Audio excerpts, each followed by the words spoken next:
बच्चों के लिए एक बहुत अच्छा व्यायाम होता है दौड़ना। 10-15 मिनट से लेकर के आधा घंटा दौड़ भी लगा लेनी चाहिए। जो कमजोर हैं वो ताकतवर बनेंगे, और जो थुल है मोटी वो थोड़े दुबले पतले हो जाएंगे। सबसे अच्छा व्यायाम होता है दौड़ना, और तेज दौड़ना चाहिए। मध्यम गति से तेज दौड़ना चाहिए। जो ऐसे ही जो लटका झटके करते रहते हैं ना चलने में, वो ठीक नहीं है। तेज दौड़ना चाहिए या मध्यम गति से।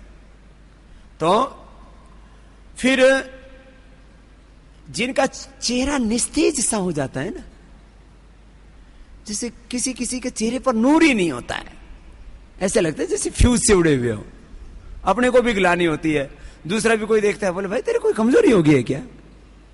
सर्वांग आसन करना चाहिए। जिनके चेहरे का पूरा विकास नहीं हुआ है, चेहरे पर नूर तेज नहीं है, ग्लो नहीं है, शाइनिंग नहीं है, तो उनको सर्वांग आसन करना चाहिए कम से कम 5 मिनट। और 5 मिनट उनको शीर्षासन करना चाहिए। तो 1 सप्ताह में ही चमक आनी शुरू हो जाएगी, और 3 महीने के अंदर तो सोना चांदी हीरे मोती की तरह चेहरा चमकने लग जाएगा एकदम। ये अनुभव की भी बातें आपसे कह रहा हूं। कपालभाति तो करना ही है। शीर्षासन और सर्वांगासन, ये चेहरे के नूर को, ग्लो को, शाइनिंग को बढ़ाने के लिए बहुत जरूरी है। फिर किसी का कलर फेड हो जाता है। देखो याद रखना, नेचुरल कलर दुनिया में कोई भी नहीं बदल सकता। केमिकल प्रोसेस से तो कई बार कलर बदल देते हैं। जैसे एक वो क्या माइकल जैक्सन ने बदलवाया था ना, फिर मर गया बेचारा, दवाई खा खा के साइड इफेक्ट इतना हुआ, फिर ओवरडोज लेने लगा, फिर स्टीरॉयड टाइप लेने लगा। उसने तो केमिकल से अपनी, क्योंकि ब्लैक था और व्हाइट बनना चाहता था, गोरा दिखना चाहता था, तो उसने केमिकल प्रोसेस करा करके पूरी चमड़ी खराब कर ली। थोड़ी देर में धूप में रहता था तो फिर वो बेचारा परेशान हो जाता था। खैर, केमिकल प्रोसेस कोई करवा करके, एसिड उसिड लगा करके कोई बदलवा ले तो अलग बात है, बाकी नेचुरल कलर ही को व्यक्ति प्रोटेक्ट कर सकता है। तो चलिए अब आपको बताते हैं कलर प्रोटेक्शन के लिए क्या करें। माने जैसा कलर आपका बचपन में था अथवा उम्र के बढ़ने के साथ साथ भी कलर निखरता है, निखरना ही चाहिए। तो कलर को अच्छा रखने के लिए एक तो हीमोग्लोबिन अच्छा होना चाहिए। हीमोग्लोबिन के लिए सबसे अच्छा होता है कपालभाति प्राणायाम। कपालभाति प्राणायाम 18 वर्ष तक मैंने अनाज नहीं लिया और मेरा हीमोग्लोबिन 17.5 रहा है हमेशा। अब जिसका हीमोग्लोबिन ज्यादा नहीं होगा तो चेहरे पर ग्लो, तेज, शाइनिंग ही नहीं रहेगी, है ना। तो हीमोग्लोबिन बढ़ाने के लिए सबसे पहले कपालभाति करें। कपालभाति करने से एक तो माइनर थैलीसीमिया दूर हो जाता है। थैलीसीमिया जिसमें खून की कमी हो जाती है, और मेजर थैलीसीमिया जिसमें फिर खून चढ़ाना ही पड़ता है।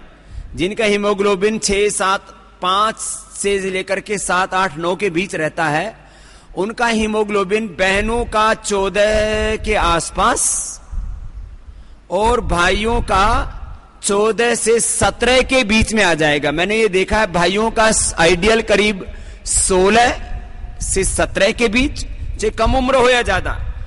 अब मेरे साथ आर्य जी रहते हैं, पहले उनका हीमोग्लोबिन 12-13 रहा करता था, आज उनका हीमोग्लोबिन 16 से 17 के बीच में रहता है, और उम्र जो है वो 60 से ज्यादा हो चुकी है। ये है, हीमोग्लोबिन अच्छा रहेगा ना तो आपके चेहरे पर नूर रहेगा, पूरी बॉडी पर शाइनिंग रहेगी।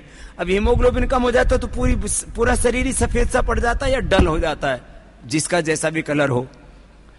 तो पूरे शरीर पर चमक रहेगी, किससे? हीमोग्लोबिन से। अब हीमोग्लोबिन के लिए एक तो कपालभाति प्राणायाम, दूसरा दूध में मधुरम लेना। जो आश्रम की नेचुरल शुगर है ना, उसको ब्राउन शुगर भी कहते हैं। वो ब्राउन शुगर अलग है, वो जो नशेड़ी वाली है। तो आश्रम की मधुरम जो नेचुरल शुगर है, ये बिना किसी केमिकल प्रोसेस के है। गुड़ में कई जो है हानिकारक तत्व भी होते हैं, और खास करके केमिकल से लोग साफ करते हैं। किसी को नेचुरल गुड़ भी मिल जाए तो अच्छी बात है, क्योंकि हम लोग उसको उपलब्ध नहीं करवा सकते। गुड़ जो है ना, खास करके बरसात में और थोड़ा भी पानी लगने पर बहने लगता है, उसको प्रिजर्व करना मुश्किल हो जाता है। तो हमने पहले इसको में दिक्कत थी, लेकिन अब पूरे देश में हमने उपलब्ध करवा दी है। मधुरम करके नेचुरल शुगर आती है, तो 1 चम्मच वो शुगर रोज दूध में पीना, आपका हीमोग्लोबिन एकदम फर्स्ट क्लास रहेगा, खून की कमी नहीं होगी। माताओं बहनों के लिए भी कह रहा हूं और भाइयों के लिए भी कह रहा हूं। बेटियों में भी बहुत दिक्कत आती है, क्योंकि 10-12 साल के बाद में, पीरियड चालू होने के बाद में ब्लड लॉस होता है और ब्लड पूरा नहीं बनता है, तो उससे बहुत दिक्कत होती है। तो एक तो मधुरम शुगर ले लेना, दूसरा दूध तो पीना ही है, और हीमोग्लोबिन को बढ़ाने के लिए जितने भी ग्रीन वेजिटेबल्स हैं,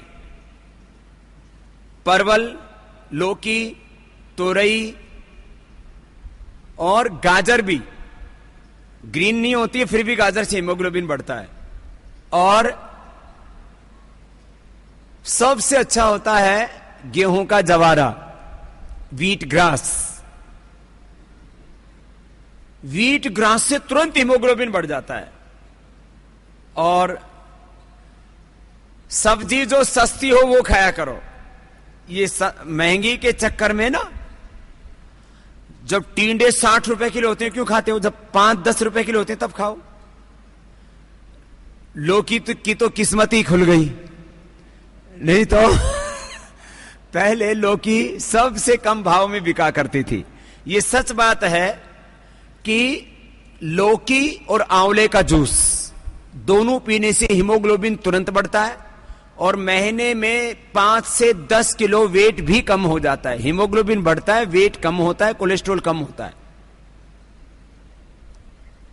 तो हीमोग्लोबिन को बढ़ाने के लिए जितनी भी हरी सब्जियां हैं, जो है लौकी, तुरई, परवल से लेकर के, और ये जो कद्दू एक होता है टींडा, ये सब बहुत अच्छा होता है। तो जितनी भी हरी सब्जियां हैं सबसे हीमोग्लोबिन बढ़ता है, एक सीधी सी बात। फिर चुकंदर से भी हीमोग्लोबिन बढ़ता है, पालक से भी हीमोग्लोबिन बढ़ता है, मेथी से भी हीमोग्लोबिन बढ़ता है, चौलाई से भी हीमोग्लोबिन बढ़ता है। जो भी हरी सब्जियां हैं उन सब के अंदर हीमोग्लोबिन होता ही है। और गाजर भी विशेष रूप से अच्छी होती है। गाजर का मुरब्बा खा सकते हैं, गाजर की सब्जी खा सकते हैं, गाजर का जूस पी सकते हैं। अब देखो क्या होता है, अमीर आदमी सेव का जूस पिएगा, तो भाई जो सेव का फायदा है वही फायदा जो है केले का है। केले और सेव के फायदे में कोई अंतर नहीं। पहले तो केला बहुत सस्ता मिला करता था, लेकिन आज भी सेव के मुकाबले तो सस्ता ही रहता है। बल्कि न्यूट्रिशन वैल्यू केले का ज्यादा होता है सेव से। इसलिए जो सेव ना खा सके अपने केला खाओ। न्यूट्रिशन वैल्यू 1-2 बातों को छोड़ दिया जाए तो मूंगफली और बादाम का बराबर ही होता है। इसलिए जिनको बादाम खाने को नहीं मिलते वो अपना मूंगफली भिगो के खाओ। बिना भिगो खाओगे तो गर्मी करती है। मूंगफली भिगो करके खाओ और थोड़े से चने भिगो के खा लो।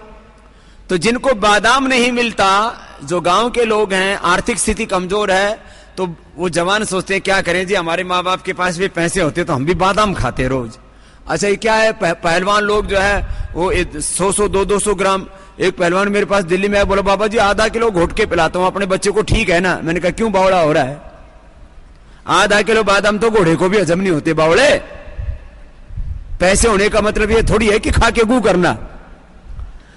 हाँ, गांव में पहले कहा करते थे, बोले भाई घी घना हो गया तो कोई उपले थोड़ी, गोसे थोड़ी चुपड़ने हैं।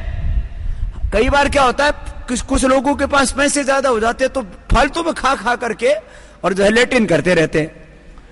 हाँ, यही काम रह गया। ऊपर से खाया, नीचे से निकाल दिया, बीच में हजम हुआ ही नहीं, खाना पे खाने में निकलता रहता है। तो वो खाओ जो हजम हो जाए। घोड़े को यदि 10 बादाम दे दिए जाएं तो कई किलोमीटर दौड़ करके भी हजम नहीं कर पाता। तो आदमी को 10 से ज्यादा बादाम नहीं खाने चाहिए। कोई पहलवानी भी करता हो, जो 4-4 घंटे भी एक्सरसाइज करता हो, तो उसको भी 100 ग्राम से ज्यादा बादाम नहीं खाने चाहिए। कोई 250-250 ग्राम बादाम अनाड़ीपने में बहुत लोग खाते हैं, ऐसा नहीं करना चाहिए। एक आदमी 20 ग्राम से ज्यादा घी हजम नहीं कर सकता।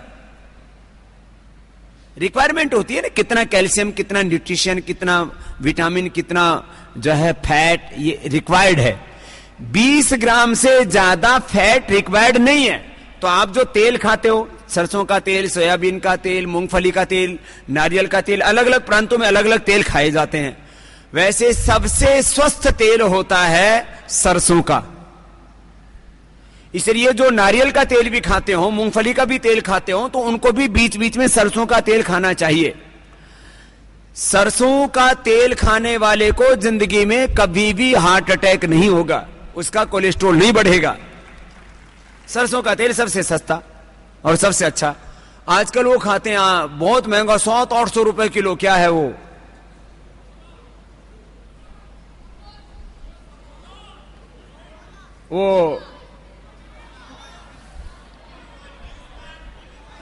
Olive oil, olive oil, oil oil, चारों तरफ ऑलिव ऑयल, ऑयल ऑयल। ये ऑलिव ऑयल क्या है? ये दरअसल इंपोर्ट होके आता है पूरा हिंदुस्तान के अंदर। मेरे से भी बहुत लोगों ने कहा, वास्तव में इसकी जो एक्चुअल कॉस्ट है वो जितने रुपए में आज बाजार में मिल रहा है उससे आधे से भी कम मूल्य में हम उपलब्ध करा सकते हैं। मैंने सोचा है कि कम से कम लूट तो बंद करवाएं, तो सोचेंगे विदेशी कंपनी इसमें बहुत है। लोगों से कई गुना, कोई 800 रुपए का, कोई 1000 रुपए का, कोई 1200 रुपए लीटर बेच रहे हैं। सबसे अच्छा अपना पतंजलि का सरसों का तेल है, जो 100% प्योर है, एक बूंद की मिलावट नहीं, एक बूंद की मिलावट नहीं, और कच्ची घानी का है, कच्ची घानी का। मैंने तो जो है एक दिन पूरी इसकी शूटिंग की थी, तो उस समय मेरी आंखों में आंसू आ गए। वो इतना, उसका प्रोसेस ऐसा होता है। कच्ची घानी का सरसों का तेल सबसे अच्छा होता है। उत्तर भारत में तो छौंकी लगाते हैं, बंगाल में तो हम खिचड़ी में भी डाल के खा लेते हैं। हाँ, कच्चा भी खा लेते हैं। और जो शाकाहारी है उसके अलावा जो मछली वाले हो तो पकती उसमें। खैर, मछली खाने की जरूरत नहीं है। मनुष्य का जो स्वाभाविक नैसर्गिक प्राकृतिक भोजन है वो शाकाहार ही है। मांसाहार से बहुत तरह की बीमारियां पैदा होती हैं, याद रख लेना। खैर, तो मैं आपसे बात कर रहा था, घी कितना खाना? 20 ग्राम बहुत है, 2 चम्मच। इससे ज्यादा खाओगे हजम नहीं होगा, लैट्रिन में निकलेगा। सच्ची बात बता रहा हूं। खाओगे तो शौक शौक में खा लो। पहलवान आदमी भी 100 ग्राम से ज्यादा, बहुत जो 4-4 घंटे व्यायाम करते हैं ना, वो भी 100 ग्राम से ज्यादा घी हजम नहीं कर सकते। ऐसे लोग खाते रहते हैं, उसका तो कोई अंत नहीं है। हां, घी खाने से आयु बढ़ती है। तो जो लंबा जीना चाहते हैं उनको 2 चम्मच घी जरूर खाना चाहिए।